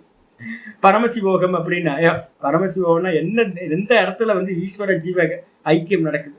சுத்த பிரம்மம் உபாதியை நீக்கினதுக்கு பிறகு ஜீவ உபாதியை நீக்கிட்டு ஈஸ்வர உபாதியை நீக்கிட்டு நானும் நான் தான் சொல்றேன், பரமேஸ்வரனும் நான் தான் சொல்றார். அந்த அந்த சைத்தன்யம் தான் ஒண்ணு. இந்த உபாதி வந்து பாத்தீங்கன்னா மண்ணா போறது, சுக்ல சோனிதத்துல இருந்து உண்டாச்சு. இந்த சரீரம் வந்து பரமேஸ்வரனோட சரீரம் என்ன, நம்ம சரீரம் என்ன, அம்மாவோட அப்பாவோட எச்சம் நம்மள்தெல்லாம். இந்த எச்சத்தினால உண்டானதை வந்து பாத்தீங்கன்னா இந்த சரீரம் பரமேஸ்வர சரீரம், திவ்ய சரீரம். அது வந்து பாத்தீங்கன்னா சுக்ல சோனிதன் கலப்பில்லாது, வேஷம் போட்டா ஆயிடுமா? அப்ப ஜீவபரம் ஐக்கியத்தை பத்தி அவர் என்ன தப்பா புரிஞ்சுட்டாருன்னு தெரியல. நான் தான் யோசிச்சேன், நம்ம விபூதி போறதுக்கே வந்து கஷ்டமா இருக்கு, ஏன்டா இந்த கிளாஸுக்கு வரணும்னு. கிளாஸுக்கு வர்றங்க லீவு நல்லா ஃப்ரீயா இருக்கும், குங்குமே வைக்க மாட்டேன் நான். எதுக்கு, நம்ம பாட்டுக்கு விபூதியை போட்டு நம்ம பாட்டுக்கு நிக்கலாம், ஒரு துண்டை கட்டிட்டு நிக்கலாம். கிளாஸ் எடுக்கிறதுனால மேலே இதெல்லாம் வந்து கேமராக்கு முன்னாடி வர்றதுக்காக வந்து பார்த்தீங்கன்னா ஒரு அங்கவஸ்திரத்தை போடுவீங்க. இதில் அலங்காரம் பண்ணிக்கிட்டு போஸ் கொடுக்கணும் அப்படின்னா கேமரா என்ன ஷூட்டிங்கா நடத்துறீங்க? ஸ்பிரிச்சுவல் ப்ரோக்ராமா இல்லை வந்து ஷூட்டிங் நடத்துறீங்களா? சினிமா ஷூட்டிங், ரிகர்சல்லாம் நடக்கணும் வேற. நம்ம இவர் நாதபிரம்ம வந்து இதுலன்னு சொல்லுவார், ஜக்கி வாசுதேவ் விட்டு கொஞ்ச நாள் இருந்திருக்காரு. அப்போ வந்து பார்த்தீங்கன்னா அவர் சொல்லுவார், அங்கெல்லாம் ரிகர்சல், பக்கா ரிகர்சல் பண்ணிட்டு தான் ப்ரோக்ராம்லாம் நடக்குது. நம்ம நினச்சிக்கிட்டு இருக்கோம் டைரக்டாக நடக்குதுன்னு. எப்படி சினிமாவோ அதே மாதிரி தான், எங்கேயோ ஸ்பெல்லிங் மிஸ்டேக் ஆகுது இல்லை? கொஞ்சம் புரியணும். மோகத்தில் இருக்கிறவங்களுக்கு தெரியவே தெரியாது. சரியா சாஸ்திரம் ஒழுங்கா படித்தோம் அப்படின்னா என்ன நடந்துகிட்டு இருக்கு ட்ராமா. ரமணர்கிட்ட போய் பாருங்க, பரமஹம்சர்கிட்ட போய் பாருங்க. பரமஹம்சரை பார்த்தீங்கன்னா பிச்சைக்காரன் பிச்சை போட மாட்டான், பிச்சைக்காரன் பிச்சை போட மாட்டான். பிச்சைக்காரனே பக்கத்தில் பரமஹம்சரை, ராமகிருஷ்ண பரமஹம்சரை பக்கத்தில் உட்கார வைக்க, தள்ளி போய் உட்காரியா அப்படின்வான். ரமணர் வந்து பார்த்தீங்கன்னா ஃபோட்டோஷாப்பில் நிறைய ஒர்க் பண்ணி அவரை ரொம்ப ஒரு எதுமானி பண்ணி வச்சுட்டாங்க. அவர் ஒரு 35 வயசில் ஒரு ஃபோட்டோ இருக்குது பார்த்தீங்க அப்படின்னா, வீட்டுக்குள்ளே கேட்டுக்குள்ளார வந்து பார்த்தீங்கன்னா வந்தாருன்னா பிக்ஷா கேட்க, ஓ பக்கத்தில் வரக்கூடாது, போய் ஒன்று அடுத்த முறை இந்த தெருவிலேயே பார்க்க மாட்டேன் அப்படின்றோம். ரமணர் அப்படி தான் இருப்பார். எந்த அலங்காரங்கள் இல்லை. சத்தியத்துக்கு வந்து பார்த்தீங்கன்னா அலங்காரங்கள் தேவையில்லை. தங்கத்தில் வந்து பார்த்தீங்க அப்படின்னா ருத்ராட்சத்தை போட்டுக்கிட்டு கிரீடம் வச்சு அலங்காரம் பண்ணி பூஷணம் எல்லாம் பண்ணி கூட்டம், ஒரு இத்தனை கூட்டம் என்ன ஆகிறது? உள்ள போய் தான் நிக்கணும். இந்த ஜெகத்து ஃபுல்லா மித்தியான்னு, சர்வத்தையும் மித்தியான்னு பாவிச்சு ரமணர் சொல்றாரு, சொர்க்கம்னு ஒண்ணு இருக்கா சாமி அப்படின்னா, இந்த உலகம் இருக்கா அப்படின்னு கேள்வி கேட்கிறேன். இந்த உலகம் இருக்கா? அப்ப இந்த உலகம் இருக்குன்னு நீ நினைச்ச அப்படின்னா சொர்க்கம் இருக்கு. அப்ப இந்த உலகமே இருக்கா அப்படின்னு கொஸ்டின் பண்றாரு அப்படின்னு கேட்டீங்கன்னா என்ன அர்த்தம் யோசிப்பாரு. கணக்கு கண்ணியமா இந்த உலகம்னு ஒண்ணு இல்லவே இல்லை. அப்ப எங்க டிராமா பண்றது? சொப்பன மாதிரி இந்த உலகம் அப்படின்னா என்ன டிராமா பண்றது? இதுல ஏதாவது ஆசைப்படலாமா? ஆசை உண்டாகுமா ஒருத்தனுக்கு? அப்படி ஆசை உண்டாச்சு அப்படின்னா இந்த சித்திகள்லாம் இருக்கு. ஜனங்களை வசப்படுத்துறது, நிறைய தனங்களை வந்து வசப்படுத்துறது, கோடிக்கணக்கான ரூபாய் வச்சு என்ன பண்ண போறீங்க? ராமகிருஷ்ணன் வந்து பார்த்தீங்க அப்படின்னா சொல்றாரு, என்னன்னு கேட்டீங்கன்னா, அடப்பா வேஸ்டா பண்ணிட்டியப்பா, நான் ஜலத்துல நடப்பேன். ஜலத்துல நடப்பியா? ஆமா, 12 வருஷம் தபஸ் பண்ணேன். 12 வருஷம் தபஸ் பண்ணி வேஸ்ட் பண்ணிட்டியப்பா. ஒரு காலனா போட்டுக்காரன்ட்டு கொடுத்தா இந்த கரையில வந்து அந்த கரையில கொண்டு போய் விட்டுற போறான். ஆத்மாவை அடையறதுக்காக, ஈஸ்வரனை அடையறதுக்காக வந்து பார்த்தீங்கன்னா பண்ணியிருந்தா எவ்வளோ உபயோகமா இருக்கும். இன்னைக்கு காலையில் ஒரு ஆளை திட்டிட்டு வந்தேன். வரும்போதே வந்து பார்த்தீங்கன்னா, சாமி கோயில் வாசல் நின்றுட்டு வந்து பார்த்தீங்கன்னா, சாமி எப்போ பார்த்தாலும் இனிமே மனுஷனை நமஸ்காரம் பண்ண அடிதான் கிடைக்கும். இப்போதான் திட்டிட்டு வந்தேன். நான் 10 ரூபா 50 ரூபா கொடுப்பேன் அப்படின்றதுக்காக வந்து பார்த்தீங்கன்னா நமஸ்காரம் பண்றது. இதை எதிர்க்க வந்து பார்த்தீங்கன்னா ஒருத்தர் இருக்கார், பெரிய மலையா இருக்கார். அவரை பார்த்து சாமி எனக்கு புத்தியை கொடு, மோட்சம் கொடுன்னு கேட்டேன் அப்படின்னா ஒரு பிரயோஜனம் இருக்கு. அதை விட்டு 10 20க்கெல்லாம் வந்து பார்த்தீங்க அப்படின்னா வந்து பார்த்தீங்கன்னா நமஸ்காரமே பண்ணக்கூடாது. மனுஷனையே நமஸ்காரம் பண்ணாது. கோயில் வாசலில் உட்காந்து சுவாமியை வந்து நமஸ்காரம் பண்ணாமல் வந்து போகிற வர பக்தர்களை வந்து பார்த்தீங்க அப்படின்னு நமஸ்காரம் பண்ணுறது என்ன அப்படின்னா, பிச்சைக்காரன் இப்படி வந்து பார்த்தீங்கன்னா ஐயா 10 ரூபா கொடுங்க 20 ரூபா கொடுங்கன்னு பிச்சை எடுக்கிறானோ, அதே மாதிரி தான் இந்த உலகத்தில் வந்து பார்த்தீங்கன்னா எல்லா சித்திகளோட இதுவும் அதே மாதிரி தான். சாமியை விட்டுட்டு 10 20க்காக இயங்குற மாதிரி மக்கள் மாதிரி பிச்சைக்கார மாதிரி ஆயிட்டோம் நம்மெல்லாம். அப்ப இந்த சித்திகளை வச்சுக்கிட்டு வந்து பாத்தீங்கன்னா என்ன ஆகாது, ஸ்வாத்ம ஞான ந உபகுர்வந்தி ஏதே.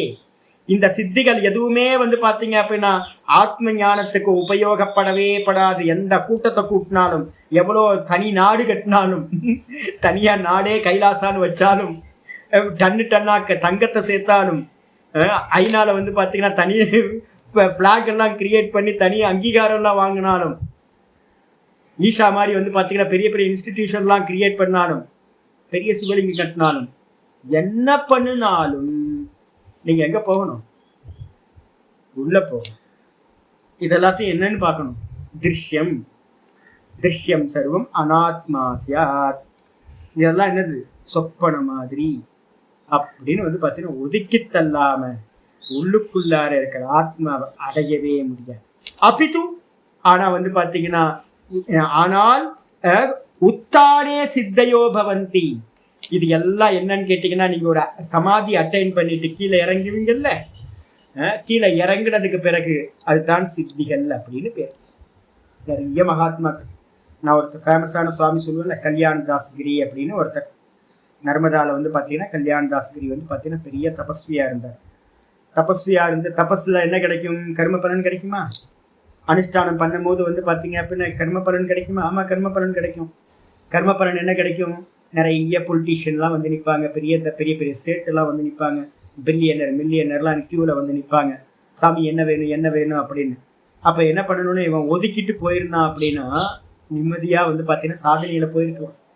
கல்யாண் தாஸ்கிரி வந்து பார்த்தீங்கன்னா கல்யாண மார்க்கத்திலிருந்து பிரஷ்டன் ஆயிட்டார். என்ன கிடச்சிது அப்படின்னு கேட்டால் கோடி கோடியாக பணம் கொடுத்தாங்க. ஒரு பெரிய ஆசிரமத்தை 2-3 இடத்துல வந்து பார்த்தீங்கன்னா கட்டினார். அதோட காலி, அவ்வளோதான், பிடிச்சி போச்சு. அதுக்கு மேலே குரோப் இருக்குமா அப்படின்னா, கூட்டம் கூட்டினா அதுக்கப்புறம் எங்கே தனிமையாக இருந்து உட்காந்து அனுஷ்டானம் பண்ணுறது, கூட்டம் கூட்டினதுக்கு பிறகு எங்கே உள்ளே போகிறது. ஒரு ஆசிரமத்தை கட்டினீங்கன்னா வந்து பார்த்தீங்கன்னா மெயின்டெனன்ஸ் யார் பண்ணுவா? எல்லாம் பண்ணிக்கிட்டு வந்து பார்த்தீங்கன்னா ஜீவனம் வெளியிலேயே அந்த சம்சாரத்திலேயே சொப்பனத்துக்குள்ளாரையே மாட்டிக்கிட்டு அவஸ்தப்பட்டு இருக்க வேண்டியதான். ஆத்மாவை அறிய முடியாது. அதனால சமாதியிலிருந்து இறங்கினவங்க எல்லாரும், நிறைய பேர் சவித்தர்க்கத்துல இருந்து கீழே இறங்கியிருக்கலாம், நிறைய பேர் நிர்வித்தர்க்கத்துல இருந்து கீழே இறங்கியிருக்கலாம், நிறைய பேர் சவிச்சாரத்துல இருந்து கீழே இறங்கியிருக்கலாம். நிர்விச்சாரத்தை ஏன் சொல்லல அப்படின்னா, நிர்விச்சாரத்தை அட்டைன் பண்ணவன் வந்து பார்த்தீங்கன்னா கீழே விழுவது ரொம்ப ரேர். ஏன்னு கேட்டீங்கன்னா பாவசமாதி நிர்விகல்பத்துல இருக்கும். அதனால்தான் பக்த மகான்கள் எல்லாரும் பார்த்தீங்க அப்படின்னா, யாரெல்லாம் பாண்டுரங்க பக்தனா இருந்தாங்களோ, கிருஷ்ண பக்தனா இருந்தாங்களோ, இங்க நம்ம நாயன்மார்களா இருந்தாங்களோ, இவங்க ஆழ்வார்கள் நாயன்மார்கள் எல்லாம் பெரியவங்களை பார்த்தோம் அப்படின்னா கொஞ்சோண்டு எங்கேயாவது ஷேக் ஆகும், கொஞ்சோண்டு ஷேக் ஆகும். ஏதோ ஒன்று மோகம் வந்து பார்த்தீங்கன்னா அவங்க எங்கேயாவது கீழே இறங்குவாங்க. ஆனால் சுவாமி என்ன பண்ணுவார் தெரியுங்களா? கை தூக்கி மேலே தூக்கி ஆட்கொண்டு. இந்த நிர்விச்சாரத்துக்கு கீழே வந்து பார்த்தீங்கன்னா இருக்கிறதெல்லாம் பக்திக்கு கீழே இருக்கிறது, பாவசமாதிக்கு கீழே இருக்கிறது. இதுல இருக்கக்கூடிய சித்திகள்ல தான் இந்த உலகத்துல இருக்கிற எல்லாம் ஆல்மோஸ்ட் இந்த சித்திகள்ல மாட்டினவங்க, சவிச்சாரம் வரைக்கும் இருக்கிற சித்திகள்ல மாட்டி கீழே இறங்கினவங்க. வெறும் தன ஆக்கர்ஷணம் ஜன ஆக்கர்ஷணம் மட்டும்தான் இவங்கள்ட்ட இருக்கும். எல்லாம் வந்து விழுவாங்க. பிரைம் மினிஸ்டர் வருவாரு, சீஃப் மினிஸ்டர் வருவாரு, நல்ல விஐபிலாம் வருவாங்க, எல்லாம் கொடுப்பாங்க, ஆசிரமம் கட்டுவாங்க. என்ன பண்ண முடியும்? ஜக்கி வாசுதேவோட ஆசிரமத்தை பார்த்தா எதுக்கு இதெல்லாம் பண்ணாரு கேள்வி வரதான். நான் உள்ள போய் பார்த்தேன், எல்லாம் பெரிய பெரிய செங்கல், இவ்வளோ பெரிய கல், எல்லாம் பெரிய பெரிய கல், எதுக்கு போய் பார்த்தா ஒரு புத்திசாலி விவேகி வந்து பார்த்தீங்கன்னா நல்ல வேதாந்தம் படிச்சு ஒரு விவேகி போனா என்ன இது என்ன நடந்துட்டு இருக்கு. இவர் என்ன பண்றாரு தெரியுங்களா? பாகவதம் ஆரம்பிக்கும் போது ரொம்ப முக்கியமானது வந்து பார்த்தீங்கன்னா இது சுகமுனிவர் வந்து பார்த்தீங்க அப்படின்னா அப்பாவை பார்த்து கேட்கிறாரு, வியாச பகவானை பார்த்து கேட்கிறாரு, என்ன இது ஆடம்பரம், எங்கிருந்து வந்துச்சு இந்த ஆடம்பரம்லாம் அப்படின்னு. இந்த மொத்த உலகமே என்னது? ஆடம்பரம். மொத்த உலகமும் வந்து பார்த்தீங்கன்னா சுத்த பிரம்மத்துக்கு மேல அலங்காரம், ஆடம்பரம், பொய். அப்பாட்ட கேட்கிறாரு, இதெல்லாம் எங்க இருந்து வந்துச்சு, எதுக்கு எதுக்கு இந்த ஆடம்பரம் அப்படின்னு. அப்ப வந்து பாத்தீங்கன்னா மொத்தமும் வந்து பாத்தீங்கன்னா ஆடம்பரம். என்ன ஆடம்பரம்? கௌபீனவந்தக கலிபாக்கியவந்தக, ஆச்சரியர் எழுதுறாரு. அசோகவந்தக, யார் வந்து மரத்தடி சன்னியாசியா இருந்து வெறும் கௌபீனத்தோட இருந்துகிட்டு இருக்கானோ, அவனை மாதிரி படிச்சு ஆத்மானுபூத்தியில எவன் நிக்கிறானோ அவனை மாதிரி பாக்கியவான்னு பாத்தீங்கன்னா அந்த உலகத்துல இல்லவே. அப்ப வந்து பாத்தீங்கன்னா ஞானத்துக்கு இதே வந்து பாத்தீங்கன்னா வைராக்கியம் தான். அப்படி இல்லாம வந்து பாத்தீங்கன்னா வித்தானத்துல இறங்கும் போது நீங்க சித்திகளா சொல்லுது, அதை யூட்டிலைஸ் பண்ணக்கூடாது. அது மட்டும் இல்ல, ஏதது ஏவ அபிப்பிரேத்திய, இததான் அபிப்பிராயமா வச்சுக்கிட்டு உக்தம் சொல்லப்பட்டிருக்கு. என்ன சொல்லப்பட்டிருக்கு? திரவிய மந்திர கிரியா கால சக்தயா சாது சித்திதாக. சித்திகளை கொடுக்கக்கூடியது பாத்தீங்கன்னா இத்தனை விஷயங்கள் இருக்கு. எதெல்லாம் சித்தி கொடுக்கும்? ஒருத்தருக்கு சித்தி வேணும்னா எதெல்லாம் பிரயோகப்படுத்தியிருப்பாங்க இப்ப இருக்கிறவங்க அப்படின்னு கேட்டீங்கன்னா, ஒண்ணு திரவியம். திரவியம்னா என்ன அர்த்தம் அப்படின்னு கேட்டீங்கன்னா, சண்டிகோமம் பண்ணுங்க. சண்டிகோமம் பண்ண பண்ண பண்ண உங்க ஐஸ்வர்யங்களும் ஜன ஆக்கர்ஷணமும் நல்லா உத்கிருஷ்டமாயிட்டே போகும். அதுக்காக தான் மடாதிபதிகள் எல்லாம் ஆசிரமத்தில் என்ன பண்ணிருப்பாங்க அப்படின்னு கேட்டீங்கன்னா, சண்டிகோமம் பண்ணிக்கிட்டே இருப்பாங்க. சண்டி என்ன பண்ணுவா அப்படின்னு கேட்டீங்கன்னா, முதல்ல கெடுப்பா. மாயா என்ன பண்ணுவா? கொடுத்து கெடுப்பா. அம்மா பார்த்தீங்க அப்படின்னா அதனை வச்சிருக்கு போக அப்பவர்கார்த்தம் திருஷ்யம். ஃபர்ஸ்ட் என்ன கொடுப்பா? போகத்தை தான் கொடுப்பா. அம்பாள் பார்த்தீங்கன்னா முதல்ல என்ன பண்ணுவா அப்படின்னா விட்டு போகிறத விட மாட்டா. எவன் தன்னையே விரும்புறானோ அவனுக்கு தான் பார்த்தீங்கன்னா என்ன பண்ணுவா? அனுகிரகம் பண்ணுவா, மோட்சத்தை கொடுப்பா. அம்மாட்ட இருந்து நீங்க லௌகிக விஷயத்தையே கேட்டுக்கிட்டு இருந்தீங்கன்னா லௌகிகத்தையே கொடுத்து கெடுத்துருவா. சண்டியில போனவங்க பாதி பேர் பார்த்தீங்கன்னா எல்லாம் சம்சாரத்துல மாட்டினவங்க தான். சண்டி ஹோமம் பண்ண பண்ண பண்ண பண்ண எல்லாம் கிடைக்கும். எவ்வளவு திரவியங்களை ஆகுதி கொடுக்குறீங்களோ அந்த அளவுக்கு பார்த்தீங்கன்னா 1000 மடங்கு ரிட்டர்ன்ஸ் பார்த்தீங்கன்னா கிடைக்கும். 50,000 ரூபாய் 1,00,000 ரூபாய் புடவையை தூக்கி பூர்ணாகுதியில போடுறீங்க, பட்டு புடவை அப்படின்னா அப்படியே 5 கோடி 10 கோடியா ரிட்டர்ன் கிடைக்கும். அப்போ என்ன ஆகும் யோசிச்சு பாருங்க. கர்மத்தோட பலன் ரொம்ப சீக்கிரமா கிடைக்கும் அப்படின்னு கீதால சொல்லியிருக்கு. ரொம்ப சீக்கிரமா பார்த்தீங்கன்னா கர்மத்தோட பலன் கிடைக்கும்.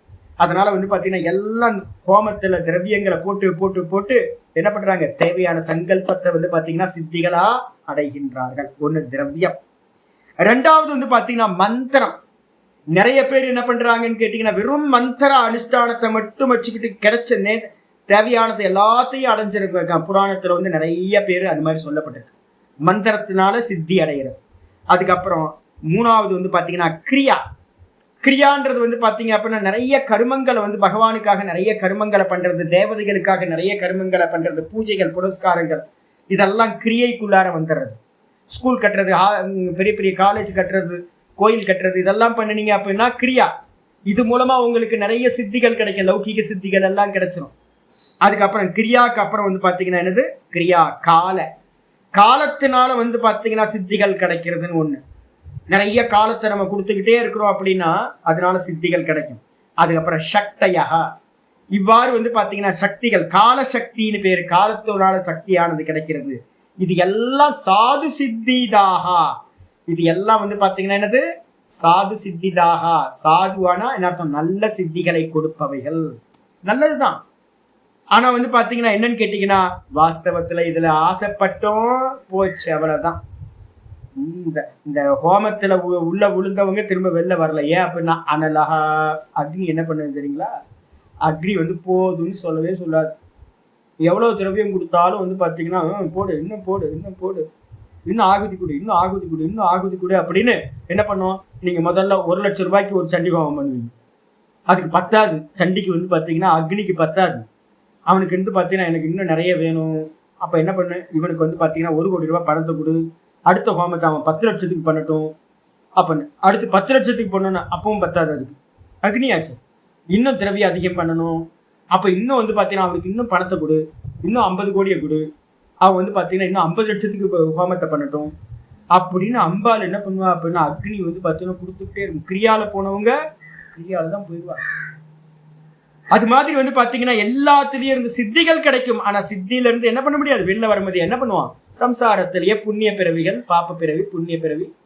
இந்த ஜென்மம் அடுத்த ஜென்மம் புண்ணியம் கிடைக்கும். ஆனா எந்த ஜென்மங்கள்ல, கோடிக்கணக்கான ஜென்மங்கள்ல என்ன பிறவிலாம் கிடைக்கும் தெரியாதுல்ல. இப்போ ஒரு 5-10 பிறவியா நல்லா புண்ணிய கர்மா பண்ணிட்டு இருக்கோம். ஆனா அதுக்கு முன்னாடி என்னென்ன பாப்பம் பண்ணணும்னு தெரியாதுல்ல. சஞ்சிதத்துல எவ்வளவு கர்மா இருக்குன்னு தெரியாது. அடுத்த ஜென்மம் என்ன கிடைக்கும்னு தெரியாது. அப்ப பார்த்தீங்கன்னா இந்த ஜென்மத்துல ஒரு சித்தியை அடைஞ்சிட்டு அடுத்த ஜென்மம் என்னன்னு கிடைக்காம தெரியாது. இந்திரனே என்ன ஆயிட்டான்? நகுஷன் பார்த்தீங்கன்னா பாம்பா பிறந்துட்டான். அப்ப இந்திரன்ல இருந்து டைரக்டா ஒரு மலைப்பாம்பா பிறக்க முடியும். இந்திரன் பார்த்தீங்கன்னா பன்னியா பிறந்தான்றது ஒரு கதை இருக்கு புராணத்துல. அப்ப இந்திரன்ல இருந்து டைரக்டா பன்னியாவும் பிறக்க முடியும். அப்ப இங்க இருக்கிற ஹோமம் பண்றவங்க எல்லாம் பார்த்தீங்கன்னா என்ன பிறப்பாங்கன்னு யாருக்காவது தெரியுமா? தெரியாது. யாருக்கும் நிச்சயம் இல்லை. அப்ப பார்த்தீங்கன்னா இந்த சித்திகளை, இங்க இருக்கிற சித்திகளை நம்ம ஏதாவது மந்திர சித்தியோ இல்ல கிரியா சித்தியோ இல்ல திரவியத்தை வச்சுக்கிட்டோ எதையெல்லாம் நம்ம பண்றோமோ இது எல்லாம் நமக்கு வந்து பாத்தீங்கன்னா நம்மளுடைய மோட்ச மார்க்கத்தை தடைகளாகவே இருக்கும். அது மட்டும் இல்ல, ஆச்சாரியர் சொல்றாரு, பரமாத்ம பதப்பிராப்தௌ, பரமாத்மாவை அடைகின்ற விஷயத்தில் நோபகுருவந்தி காஸ்சன ந உபகுருவந்தி காஸ்சன, எந்த ஒன்றும் உங்களுக்கு ஒரு சின்ன அளவு கூட உபயோகப்படாது, சின்ன உபயோகப்படாது. நம்மளை சுத்தி கூட்டம் கூடிடுச்சு அப்படின்னாவே நம்ம ஃப்ரீடமா வந்து சுவாத்தியாயத்துல ஈடுபட முடியாது. இப்ப நாங்க எங்களோட ஆச்சாரியாரை பார்க்கணும். எங்க ஆச்சாரியார் வந்து பாத்தீங்க அப்படின்னா காலையில இருந்து சாயந்தரம் வரைக்கும் வந்து பாத்தீங்கன்னா சுவாத்தியாயம் மட்டும். வேற எதுவும் 400-500 பேர் பாடம் படிப்பாங்க, பாடம் படிச்சுட்டு போயிட்டே இருப்பாங்க.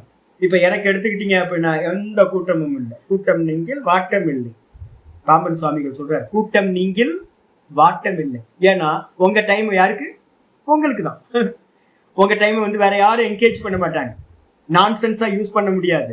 நாள் ஃபுல்லா சுவாத்தியாயம் பண்ணலாம், மனநத்துல இருக்கிறவங்க, சிரவணத்துல இருக்கவங்க. கூட்டம் இல்லை அப்படின்னா நல்லா வந்து பாத்தீங்கன்னா அனுஷ்டானத்துக்கு போகலாம். நல்லா ஏகாந்தமா உங்களை பத்தி யாருக்கும் தெரியவே தெரியலன்னா நீங்க பாட்டுக்கு இருக்கலாம். மகாபெரியவர் சொல்றாரு, உங்களுக்கு ஏதாவது ஆசை இருக்கா அப்படின்னு வந்து பாத்தீங்கன்னா ஒருத்தர் கேட்கிறார், ரிப்போர்ட்டர் வந்து கேட்கிறார். உடனே மகாபெரியவர் சொல்றாரு, சன்னியாசிக்கெல்லாம் வந்து பாத்தீங்கன்னா ஆசை இருக்கக்கூடாதுதான். சன்னியாசிக்கு ஆசை இருக்கக்கூடாது. அவர் பழைய சன்னியாசி சொல்லிட்டு இருக்காரு, சன்னியாசிக்கெல்லாம் ஆசை இருக்கக்கூடாதுதான். ஆனா எனக்கும் ஒரு ஆசை இருக்கு. சன்னியாசிக்கு ஆசை இருக்கக்கூடாது, ஆனாலும் எனக்கும் ஒரு ஆசை இருக்கு.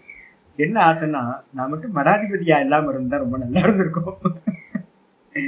ஏன் அப்படின்னு கேட்டீங்கன்னா, அவரை கண்டுக்கிறதுக்கே ஆள் இருந்திருக்காரு. அவரு மடாதிபதியா சங்கராச்சாரியார் பதத்துல இருந்ததுனால அவர் நிறைய வந்து பாத்தீங்க அப்படின்னா விட்டு காம்ப்ரமைஸ் பண்ண வேண்டியிருக்கும். வந்து நிப்பாங்க, 10 பேர் நிப்பாங்க, ஆசீர்வாதம் பண்ணணும். என்னப்பா பண்றது? நமக்கே வந்து கொஞ்சம் நீங்க அனுஷ்டானத்தை ஒரு 3 நாள் இருக்கு, லீவ் இருக்குல்ல, 3 நாள்ல வந்து பாத்தீங்கன்னா இப்ப திரும்ப கீதா முடியும் போது இல்லைன்னா இது முடிச்சோன்னா ஒரு கொஞ்சம் லீவ் விடுவேன். ஒரு 3 நாள் மௌனம் இருந்துருக்கு.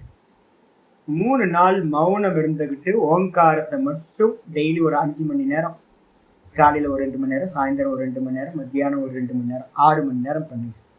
3 நாள் மௌனமா இருங்க. ஒரு வேளை சாப்பாடு சாப்பிடுங்க. ஒரு வேளை சாப்பாடு சாப்பிட்டுட்டு ஆடியோ வீடியோ எல்லாத்தையும் ஓரமா வச்சிருங்க. ரூமை வந்து பாத்தீங்க அப்படின்னா லிமிட்டா யாரும் ஒருத்தர் 2 பேரை மட்டும் மீட் பண்ணுங்க, வேற யாரையும் மீட் பண்ணாம என்ன பண்ணுங்க, ரூம்லயே இருங்க. இருந்துகிட்டு இந்த நான் சொன்ன ஒரு 3 நாள் பண்ணி பாருங்க. 4வது நாள் யாராவது உங்களுக்கு ஏற்கனவே க்ளோஸா இருக்கிறவங்க ஃபோன் பண்ணாவே உங்களுக்கு வந்து பாத்தீங்கன்னா அப்படியே உள்ளுக்குள்ளார அதை அக்செப்ட் பண்ண முடியாது. வெளியில போகலாம் அப்படின்னா வெளில போக முடியாது. யார்கிட்டயா பேசலாம்னா பேச முடியாது. ஏன்னு கேட்டீங்கன்னா ஒரு ஆனந்தம் வந்து பாத்தீங்கன்னா அந்த 3 நாள் உங்களை வந்து என்ன பண்ணுவோம், ஒரு ஆழ்ந்த ஆனந்தத்துக்குள்ளார கொண்டு போயிட்டு வெளியில வரவே மனசு வராது. ஒரு 3 நாளுக்கே வந்து பாத்தீங்கன்னா மனசு வராது. அப்ப மகா பெரியவர் எவ்வளவு காம்ப்ரமைஸ் பண்ணிருப்பாருல்ல, எப்படி இருந்திருக்கும். ஷோ தேவையில்லாம மடாதிபதி ஆயிட்டுமே. அப்ப அதான் மகாபெரியவர் சொல்றாரு, நான் மடாதிபதி ஆகாம இருந்திருந்தா ரொம்ப நல்லா இருந்திருக்கும், சாதாரண சன்னியாசியா இருந்திருந்தா நல்லா இருந்தது. அப்ப என்ன அர்த்தம் கேட்டீங்கன்னா, கூட்டம் கூடிச்சு அப்படின்னா ஏதாவது பதம் ஆசிரமம் அது இதுன்னு இருந்துச்சு அப்படின்னா போச்சு, எல்லாம் போச்சு. டிராமா டிராமா டிராமா டிராமா பண்ணணும். தானா நிக்க முடியாது. சினிமா ஆக்ட்ரஸ் கேட்டாங்க, நம்மளால நடிச்சுக்கிட்டு இருக்கணும், எல்லாத்துக்கும் நடிப்பு கொடுக்கணும் உங்களுக்கு. அப்ப தான் எப்படி நிக்கிறது? ஆசீர்வாதம் எப்படி தெரியுங்களா? ரமண பகவான் இருந்த யாருன்னு தெரியாது. 22 வருஷம் வந்து பாத்தீங்க அப்படின்னா குகையில இருந்த, கூட்டம் இல்லை, எந்த கூட்டமும் இல்லை. அதனால்தான் அவரால் என்ன பண்ண முடியுது, நல்ல நிஷ்டையை பிராப்தி பண்ண முடியுது. கேட்டுக்கிறது கூட ஆள் இருக்காது. எவ்வளவு பாக்கியம் தெரியுங்களா உங்களுக்கு? நம்ம நினைக்கிறோம் வந்து பாத்தீங்கன்னா நம்ம ஃபேமிலியோட இருக்கணும், ஃபேமிலியோட 4 பேர் இருந்தாவே அது உங்களை மேல போக கூடாது. எப்ப வந்து பாத்தீங்கன்னா இப்ப சங்கல்பம் பண்ணுங்க, சாமி என்னை தனியா ஏகாந்தமா விடு சாமி, ரமணர் மாதிரி தனியா ஏகாந்தமா இருக்கணும், இந்த அனுஷ்டானம் பண்ணணும்னு கேளுங்க, அடுத்த ஜென்மத்துல கிடைச்சிடும். அப்ப வந்து பாத்தீங்கன்னா சத் சங்கத்வே நிசங்கத்துவம், நிசங்கத்வே நிர்மோகத்துவம், நிர்மோகத்வே நிச்சல தத்துவம். நிச்சல தத்துவத்துக்கு போகணும் அப்படின்னா விட்டுக்கிட்டே போகணும். அப்ப இந்த சித்திகளா இருக்கட்டும், எந்த ஒண்ணும் வந்து பாத்தீங்கன்னா பரமாத்ம பதப்பிராப்தோ சொல்ற, பரமாத்மாவை அடைகின்ற விஷயத்தில் ந உபகுருவந்தி காஸ்சன, எந்த ஒன்றும் உபயோகப்படவே படாது. அதனால ஆச்சாரியார் சொல்றார், என்னப்பா அப்படின்னு கேட்டீங்கன்னா ஆச்சாரியார் என்ன சொல்றாரு, அடுத்து இங்க விட்டு போச்சு. அதுக்கு அடுத்தது சொல்றாரு என்னன்னு கேட்டீங்கன்னா, இங்க கீழே வந்திருக்கீங்க, அடுத்த 2வது பேராகிராஃப்ல தான் போயிட்டு இருக்கு. அடுத்ததுல சொல்றாரு, சர்வேச்சா லாபக சம்சாந்த ஆத்மலாக ஆலாபக உதயோகியக. வாஸ்தவத்துல ஆத்ம லாபம் எப்ப தெரியுங்களா உண்டாகும்? புரிஞ்சுக்கிட்டதெல்லாம் எப்ப வேணா உண்டாகுங்க. புரிஞ்சுக்கிட்டது என்ன இருக்கு? ஆத்மாவை புரிஞ்சுக்கிறதுக்கு வந்து பாத்தீங்கன்னா எதையாவது தியாகம் பண்ணணுமா? ஒரு மண்ணாங்கட்டி இல்லை. சித்தி வந்தா தானே தியாகம் பண்றதுக்கு. சித்தியே வரல. நம்ம வீட்டுல சித்தி தான் வராங்க ஒழிய சித்தி வரமாட்டேங்குது. நம்ம சித்தி வந்து பாத்தீங்கன்னா என்னடா அப்படின்னு வந்து நம்மளே திரும்ப சம்சாரத்துக்கு அழுத்திட்டு போறாங்க. வீட்டுல சித்தி தான் இருக்காங்க, நம்மள்ட்ட சித்திலாம் இல்லை. ஆனா ஆத்மாவை புரிஞ்சுக்கிட்டு நம்ம என்ன பண்ணிட்டோம்? ஞானி மாதிரி நடக்கா, நம்மளாம் ஞானி தான், ஆத்மாவை தான் அப்படின்னு நினைச்சுக்கிட்டு இருக்கோம். ஆச்சாரியார் சொல்றாரு என்னன்னு கேட்டீங்கன்னா, சர்வேச்சா லாப சம்சாந்தம். இந்த உலகத்துல நடக்கக்கூடிய எல்லா லாபங்களிலும் சித்திகளிலும் எனக்கு உண்டாகிற எல்லாத்திலையும் வந்து பாத்தீங்கன்னா சம்சாந்தம், எவனுடைய ஹிருதயம் வந்து பாத்தீங்கன்னா மனசானது சாந்தியை அடைந்ததோ, ஒண்ணு வேணா சாமி. ஒருத்தருக்கு பிரார்த்தனை வந்து பாத்தீங்கன்னா இதுதான் பிரார்த்தனையா இருக்கணும். ஒண்ணு வேணாம், ஒண்ணு வேணாம், ஒண்ணு வேணாம், பகவானே நீ போதும், நீ வேணும், நீ வேணும், வேற எதுவும் வேணாம், நீ வந்தா போதும். பகவானை தவிர்த்துட்டு வேற ஒன்னும் கேட்கக்கூடாது. எல்லாம் சுத்திர சங்கல்பம், எல்லாம் சுத்திர சங்கல்பம், அல்பம், எல்லாம் அல்பம் அப்படின்னு வந்து பாத்தீங்கன்னா எவனுக்கு வந்து பாத்தீங்கன்னா சர்வ இச்சைகளும் வந்து பாத்தீங்கன்னா எல்லா இச்சைகளோட லாபத்திலும் இந்த மனசு வந்து பாத்தீங்கன்னா சாந்தி சம்சாந்தம், நல்ல சாந்தியை அடைஞ்சிருக்கோ அவங்களுக்கு தான் ஆத்ம லாபக உதயோ, ஆத்ம லாபமானது உதயமாகின்றது. இல்லைனா சப்தார்த்தத்தை தெரிஞ்சுக்கலாம், ஆனா வந்து ஆத்மாவை அடையவே முடியாது. அது மட்டும் இல்ல, ச கதம் சித்தி வாஞ்சாயாம் மக்ன சித்தேன லப்யதே. ரொம்ப அற்புதமா சொல்றார். அந்த ஆத்மா எந்த விதமாக சித்தி வாஞ்சாயாம், இந்த உலகத்துல இருக்கிற சித்திகளை, ஸ்பெல்லிங் மிஸ்டேக்ஸ் இருக்கா? கதம் ச கதம் சித்தி வாஞ்சாயாம் மக்ன சித்தேன, மக்னதான், மக்னனா மூழ்கி இருக்கிற சித்தத்துல வந்து பாத்தீங்கன்னா ஆசா பாசங்கள்லயே மூழ்கி இருக்கிற சித்தம் இருக்குல்ல, ஆசா பாசத்துல மூழ்கி இருக்கிற மக்னம். சம்ஸ்கிருதத்துலயா? ஆமாமா, சம்ஸ்கிருதத்துல தப்பா இருக்கு. சம்ஸ்கிருதத்துல மன்னன் இருக்கு, மக்ன, மக்னன்னு தமிழ்ல கரெக்டா இருக்கு. தமிழ்ல வந்து மக்னன்னு கரெக்டா இருக்கு. அப்ப வந்து பாத்தீங்க அப்படின்னா சம்சித்தாயா மக்ன சித்தேன லபத் கதம் லபத்தே. நம்ம ஆசா பாசங்கள்லயும் சாதனையில போனவன் சித்தியில, சாதனை பண்ணாதவன் என்ன பண்றான் அப்படின்னா நம்ம இங்க லௌகிகத்திலேயே மாட்டிக்கிட்டு இருக்கோம். அப்ப இந்த ஆசா பாசங்கள்ல நம்ம மூழ்கி இருக்கோம். யோகிகள்லாம் வந்து பாத்தீங்கன்னா சித்தியில மூழ்கி போயிடுறாங்க. அப்போ சித்தியில மூழ்கி போன, ஆசா பாசங்கள்ல மூழ்கி போன, மற்ற இது நல்லா, இது நடந்தா இருக்கும், அது நடந்தா நல்லா இருக்கும்னு இந்த லௌகிக விஷயங்கள்லயே மூழ்கி போயிருக்கிற நமக்கு எப்படி வந்து பாத்தீங்கன்னா ஆத்மாவானது அடையப்படும், கதம் லப்யதே, எப்படி அடையப்படும் அப்படின்னு வந்து பாத்தீங்கன்னா இது இந்த விதமா கேட்கப்பட்டிருக்கு. ஆகையினால வந்து பாத்தீங்க அப்படின்னா சித்திகள் ஆசை வச்சாலும் இல்ல இந்த உலகத்துல இருக்கிற விஷயங்கள் ஆசைப்பட்டாலும் கண்டிப்பா ஆத்மாவை அடைய முடியாது. இதுதான் வந்து பாத்தீங்கன்னா விஷயம்.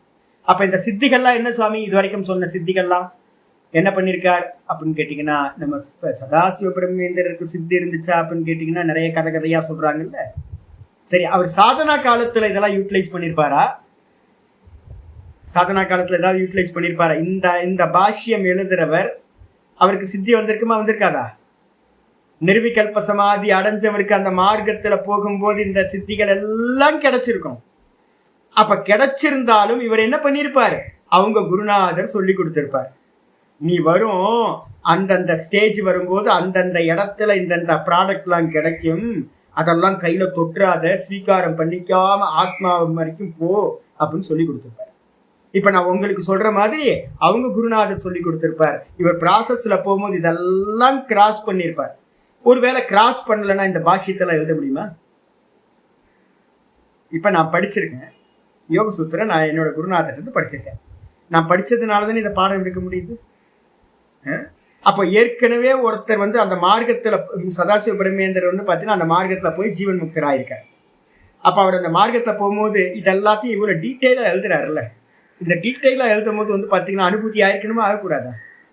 அந்த சித்திகள்லாம் கிராஸ் பண்ணியிருப்பாரா? ஆமா. நீங்க டெல்லி போகும்போது விஜயவாடால இட்லியும் வடைக்கும் ஜனங்கள் ஓடி போறதை நீங்க வந்து என்ன பண்ணலாம், உட்காந்துட்டு பார்க்கலாம். ஏன் இந்த ஜனங்கள் இப்படி ஓடி போகுதுன்னு கேட்பீங்க.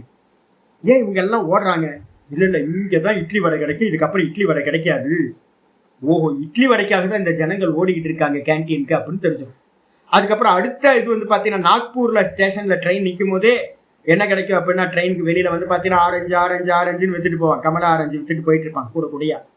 ஹல்திராம்ஸ் வந்து பார்த்தீங்க அப்படின்னா வித்துட்டு போயிட்டு இருப்பான், சோன்பப்படின்னு.